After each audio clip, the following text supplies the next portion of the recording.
네, 고린도 교회는 이제 여러 가지 문제가 있었지만 교인들 간의 어떤 이해관계가 맞지 않을 때 그것을 교회 안에서 해결하지 않고 세상 법정까지 가져가는 문제가 있었습니다.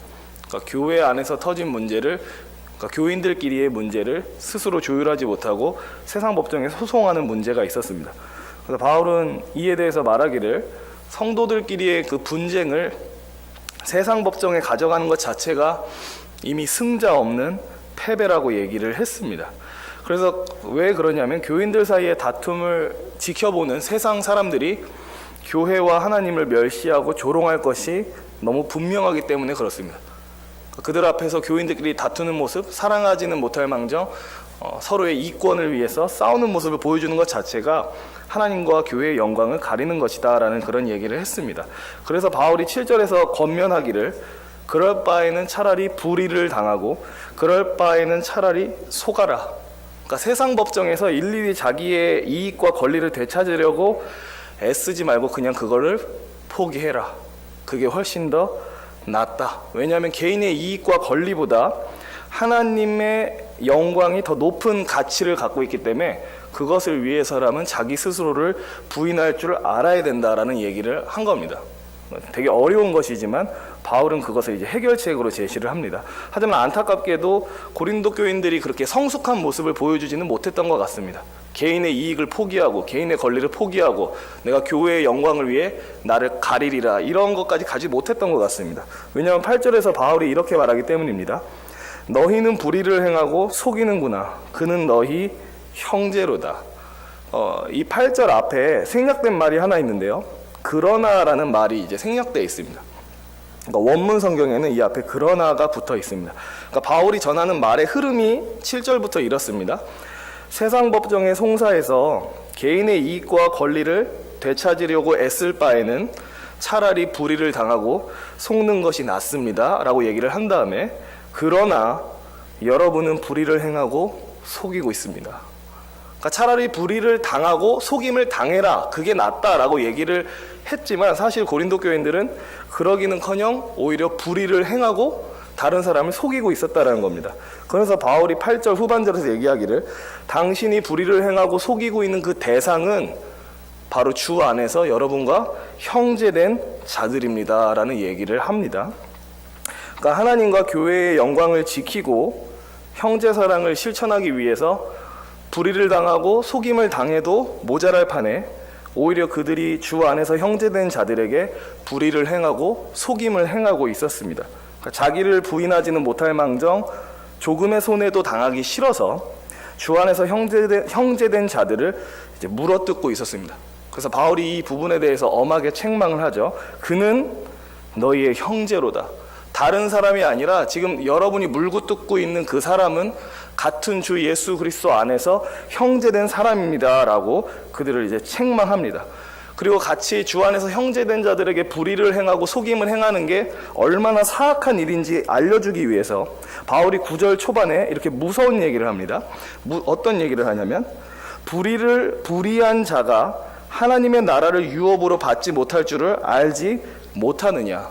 그러니까 하나님의 나라를 이제 유업으로 받지 못한다라는 말은 장차 오게 될 영광스러운 하나님의 나라, 또 장차 오게 될 지극한 복을 누리지 못한다란 말입니다.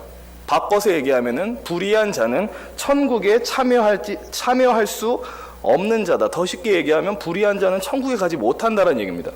되게 무서운 얘기를 하는 거죠, 바울이. 그러니까 차라리 세상 법정에 소송할 바에는 불의를 당하고 속임을 당하십시오. 하지만 여러분은 오히려 불의를 행하고 속임을 행하고 있군요. 제가 여러분한테 말해주고 싶은 것은 불의를 행하는 자는 천국에 들어가지 못합니다 라고 되게 엄하게 얘기를 합니다. 물론 이제 나중에 이제 얘기하도록 하겠습니다. 하여튼 이런 식으로 바울이 서로 간에 불의를 행하는 고린도 교인들에 대해서 바울이 되게 엄하게 책망을 합니다. 그리고 바울이 불의함에 대한 책망을 시작으로 당시 고린도 지역, 그 고린도 교회가 자리하고 있던 그 고린도 지역에 성행하던 죄들을 쭉 나열하기 시작합니다. 9절에서 10절을 함께 읽어보도록 하겠습니다. 불의한 자가 하나님의 나라를 유업으로 받지 못할 줄을 알지 못하느냐. 미혹을 받지 말라.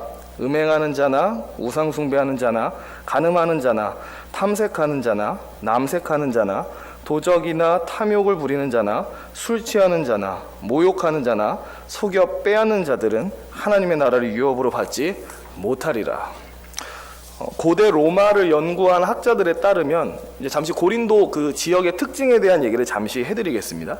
이제 고대 로마를 연구한 학자들에 따르면 고린도는 항구 도시였고 동서양을 아우르는 해상교통과 육상교통의 요지였다고 합니다.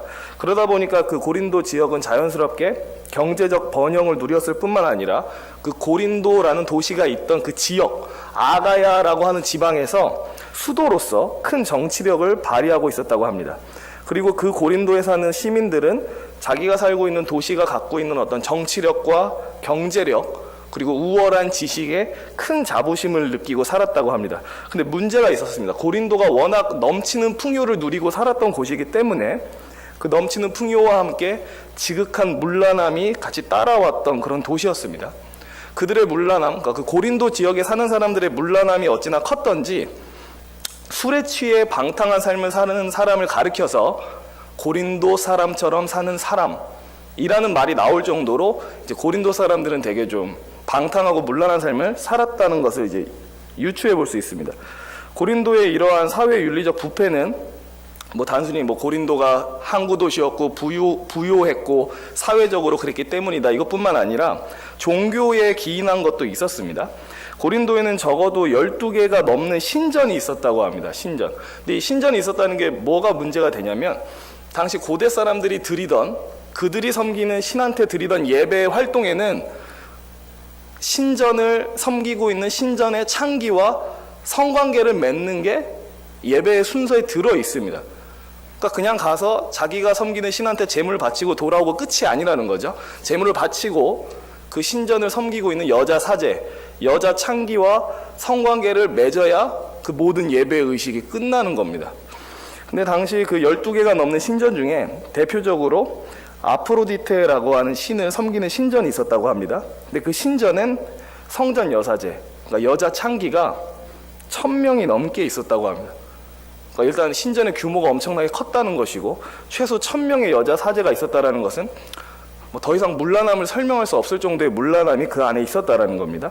또 뿐만 아니라 이제 고린도에 있던 아폴로 신전에는 남성 창기들, 그러니까 남자인데 남자와 관계를 맺는 남성 창기들이 또 다수 있었다고 합니다. 그러다 보니까 고린도는 이제 성적으로 문란한 도시, 동성애를 비롯해서 문란한 성관계가 좀 가득했던 그런 도시였다. 그래서 당시 65만 명 정도의 인구가 고린도에 살았을 것으로 추정하고 있는데 그들의 삶 전체를 아주 문란하고 우상숭배에 젖어들게 만들었을 것이다라고 이제 고대 로마를 연구한 학자들이 얘기를 합니다. 그래서 우리가 바울이 90절에서 얘기하는 이 많은 죄악들 아주 쉽게 추측해 볼 수 있습니다. 당시 고린도 지역에서 실제로 성행하던 죄악들이었습니다. 이미 가득 차 있던 죄악들이었습니다. 음행, 우상숭배, 간음, 탐색, 남색, 당시 이미 고린도에 가득했던 죄악이었습니다. 음행은 독신으로 살면서 성적으로 문란한 것을 음행이라고 얘기를 하고요. 우상숭배는 제가 말씀드린 것처럼 성행위와 직접적 관계가 있습니다.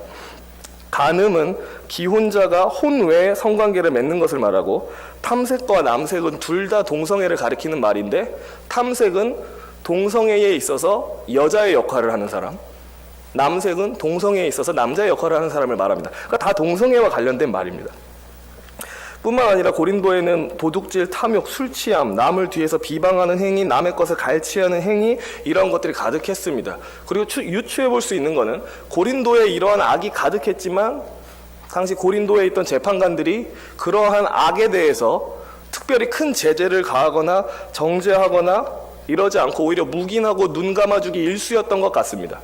왜냐하면 바울이 이 앞부분에서 무슨 얘기를 하냐면 교인들끼리 서로 싸워서 싸움이 끝나지 않을 때 세상 법정에 송사를 하는데 바울이 이해할 수 없다는 듯이 묻는 질문 중 하나가 여러분 스스로가 인정하지 않는 세상 재판장한테 왜 송사합니까? 라고 얘기를 합니다.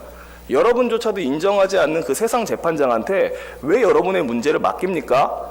그러니까 그 말에는 이미 고린도인들도 고린도 지역에 있는 재판관들을 그닥 인정하지 않는다라는 의미가 깔려 있는 겁니다. 왜 그럴까? 당시 재판관들이 고린도 안에 가득했던 죄악들에 대해서 그렇게 크게 민감하게 반응하지 않았기 때문입니다. 묵인해주고 모른 척하고 눈 감아주고. 그러니까 이렇게 수많은 죄악 가운데 둘러싸여 있던 고린도 교인들은 당연히 많은 유혹에 노출될 수밖에 없었고, 주변 사람들이 다 저지르는 악에 자기도 쉽게 동조하기 쉬웠을 겁니다. 그러니까 내 주변에 있는 사람 9명이 다 하는데 나만 안 하면 내가 이상하게 보이기 때문에 주변 사람이 하는 것을 다 따라가게 돼 있습니다.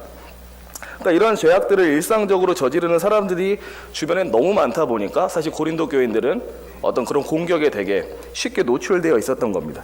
근데 바울은 얘기하기를, 고린도 교인 여러분 주변에서 벌어지고 있는 그 죄악들, 아주 자연스럽게 느껴지는 그 죄악들, 여러분도 만약에 그 죄악에 아주 깊이 빠져 있다면, 그 죄를 만약 일상적으로 저지르면서 아무 꺼리낌 없이 살고 있다면 여러분은 하나님의 나라를 유업으로 받지 못합니다라는 얘기를 합니다.